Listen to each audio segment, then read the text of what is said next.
माझं बालपण औरंगाबादमध्ये गेलंय, ज्याला आता छत्रपती संभाजीनगर असं म्हणतात. तर औरंगाबादमध्ये बालपण गेलेलं असल्यामुळे माझी आई डॉक्टर बाबासाहेब आंबेडकर कॉलेजमध्ये शिकवायची. नागसेन वन हा जो परिसर आहे औरंगाबादमध्ये, तिथे माझं बालपण गेलंय. त्याच्यामुळे कुठेतरी बाबासाहेबांच्या विचारांची खूप लवकर आमची ओळख झाली. म्हणजे इतिहासाच्या पुस्तकात थोरांचा इतिहासमध्ये बाबासाहेब भेटले त्याच्या आधीच ते आमच्या आचरणात आलेले होते. आणि नंतर मग हळूहळू हळूहळू वयाच्या वेगळ्या टप्प्यांवरती त्यांची वेगळी ओळख होत गेली. म्हणजे मला असं वाटतं की मी लहानपणी आईला सगळेच जण, तिचे स्टुडंट्स जे जायचे ते सगळेच जण जय भीम म्हणायचे.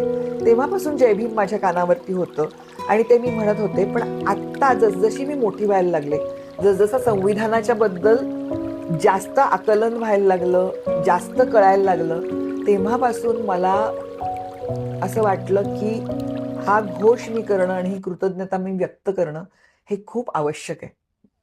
आणि म्हणून ते खूप मनापासून ओठावरती येतं. मला लक्षात ठेवायला लागत नाही की मला हे म्हणायचंय.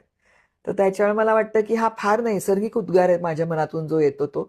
आणि त्याच्याबद्दल मी कृतज्ञ आहे की माझ्या आई वडिलांनी अशा पद्धतीचा संस्कार देऊ केला.